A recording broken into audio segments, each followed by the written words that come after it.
Après, elle va se mettre en relation avec les équipes ménage. Elle va regarder tous les plannings, voir si tout fonctionne bien. Toute cette partie un peu chronophage opérationnelle, c'est bien de la déléguer à une personne. Et pour pouvoir faire en sorte que cette transition se passe bien, utiliser des outils. Nous, on utilise Notion. Je sais pas si tu connais un peu Notion. C'est très bien pour pouvoir bien, euh, bien cadrer les choses. Voilà, c'est très intuitif. Et en fait, nous, on a une Notion qui est rempli, mais vraiment dès qu'il nous arrive quelque chose d'un peu nouveau ou c'est quelque chose qu'on voilà, on n'a pas eu l'habitude de gérer, on va le mettre dans le Notion, de sorte à ce que le Notion soit ultra complet. Et si on veut travailler, par exemple, l'assistante, bah, elle ne veut plus travailler avec nous, l'autre personne, bah, voilà, on a le process, tu as tous les sujets, tu as tous les logements, tous les codes, tout ce qu'il y a à savoir sur notre activité, sur les logements, c'est dans le Notion, tu as accès. La transition peut se faire de manière plus fluide. Ok, ouais, c'est cool ça. Et ça vient avec le temps. C'est toujours perfectible. Mais pour moi, c'est ce qu'il faut faire quand tu veux commencer vraiment à professionnel avec plusieurs logements. C'est, voilà, tu trouves une assistante et qu'il faut que tu aies un process. Comme dans beaucoup d'entreprises. La plupart des entreprises, elles ont des process. Enfin, généralement, c'est qui fonctionnent bien. Elles ont des process. Tu viens d'arriver, il y a des process qui vont te permettre d'avancer plus vite. Et tu n'as pas besoin à chaque fois de répéter, etc.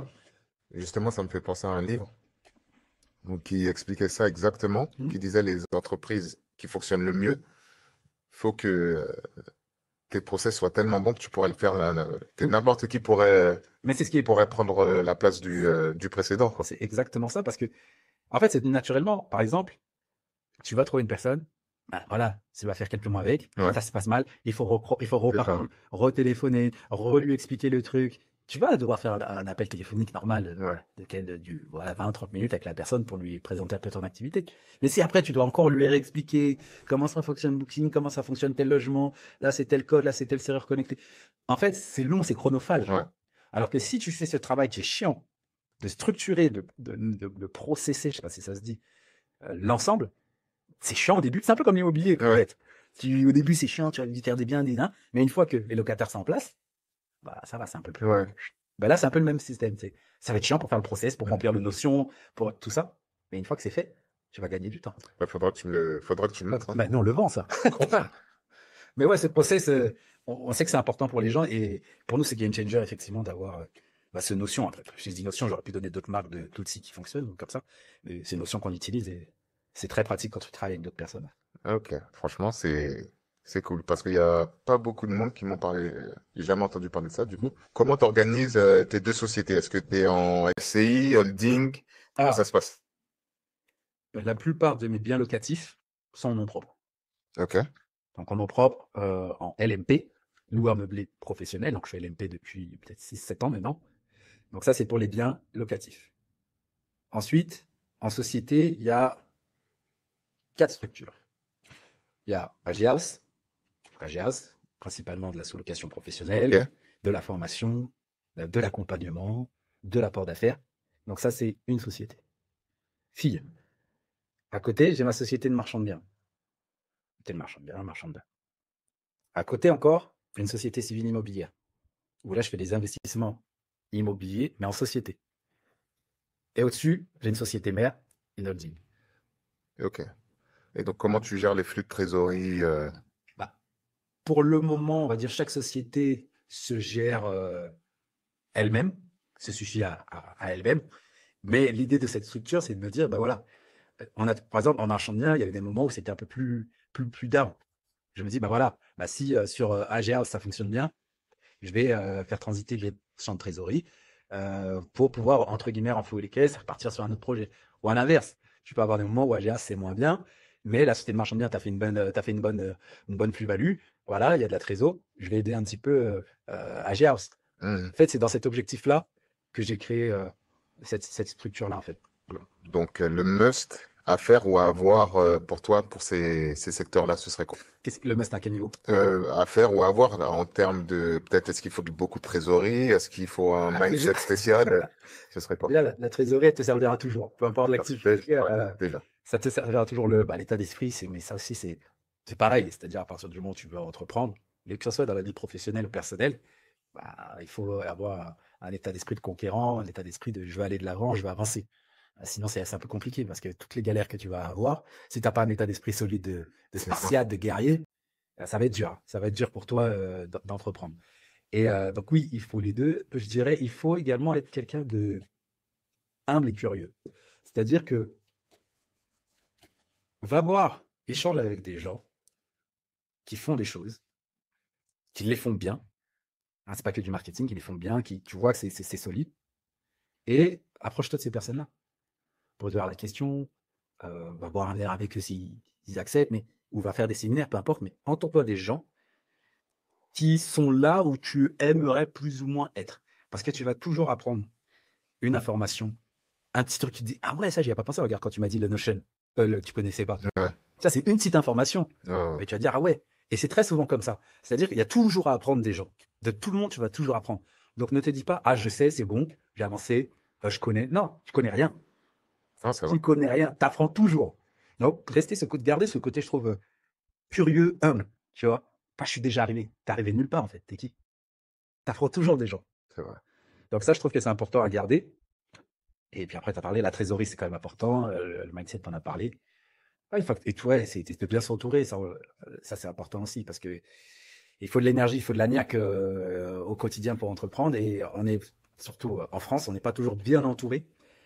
Quand je dis bien entouré, ça ne veut pas dire que les gens sont mauvais. Attention. Ça veut dire que euh, on- il y a souvent cet état d'esprit assez pessimiste. La vie c'est dur, ah ça comprend Ouais, ça, ah, mais non, comme tu es sûr ça, tu vas y arriver. Ah mais moi je connais un tel, il a fait ça, il a eu ça comme ça. Tu as beaucoup ça, je trouve, dans l'environnement. Et si tu es trop entouré de ce type de personnes, ben, ça peut déteindre sur toi aussi. Ça veut pas dire que ces gens sont mauvais, mais c'est juste peut-être sur la partie entrepreneuriale où tu as besoin d'énergie, tu as besoin de positivité, tu as besoin de gens qui te tirent vers le haut.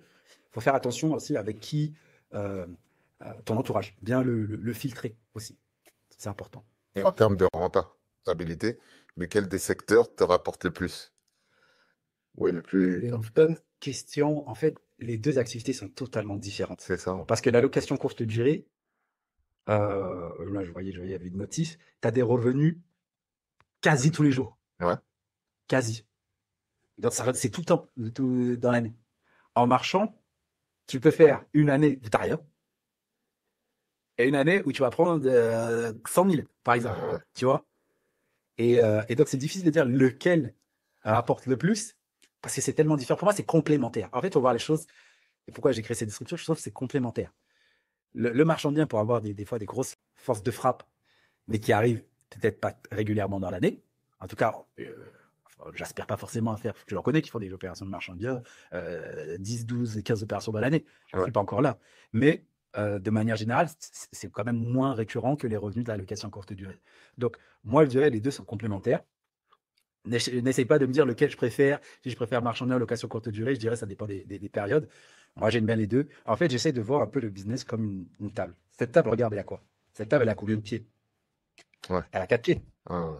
Si tu lui mets un seul pied, elle peut tenir, mais elle peut aussi tanguer rapidement. Ouais. Alors que si là, tu dis, là, ça c'est marchand de biens, ça c'est location courte durée, ça c'est ceci, ça c'est cela, la structure est solide. Et moi, c'est comme ça que je vois un peu le business, c'est qu'il faut plusieurs activités pour avoir sa sérénité.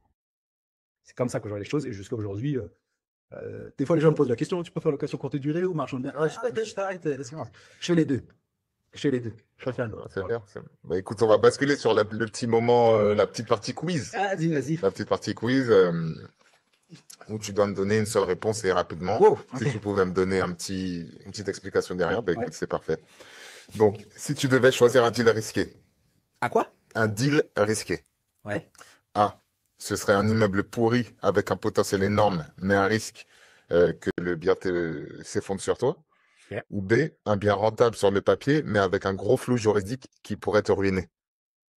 Un bien rentable sur le papier avec un flux juridique. Ou un immeuble pourri avec un potentiel énorme. Dans le premier. Ok. Ouais. Pourquoi? Parce que je suis à l'aise avec les travaux et comme j'en ai fait pas mal, je suis plus à l'aise avec ce risque-là. Ok. Deuxième question, si tu devais choisir entre ces galères. A, une LCD squattée par un locataire indélogeable. Ouais. Ou B, découvrir un vice caché qui fait exploser ton budget travaux. De- Donc, Je préfère, caché. ouais, je préfère parce que le locataire que tu peux pas déloger, on est en France. On est en France, c'est compliqué. Et donc, du coup, je trouve que si tu as un locataire qui est là et qui veut te créer des emmerdes, ça peut être très très chiant en France. Ça peut être très très chiant, ça peut vraiment te bloquer, te pourrir une rentabilité, ça peut te pourrir, te dégoûter de l'immobilier. Dans le deuxième cas, moi je suis plus à l'aise avec. Je serais plus à l'aise avec. Parce que je me dis, ok, je vais devoir débourser un peu plus en travaux, mais je maîtrise un peu plus la situation. Ouais. Je maîtrise un peu plus la situation. Alors là, ils vont te dire, oui, bon, tu peux déloger les gens.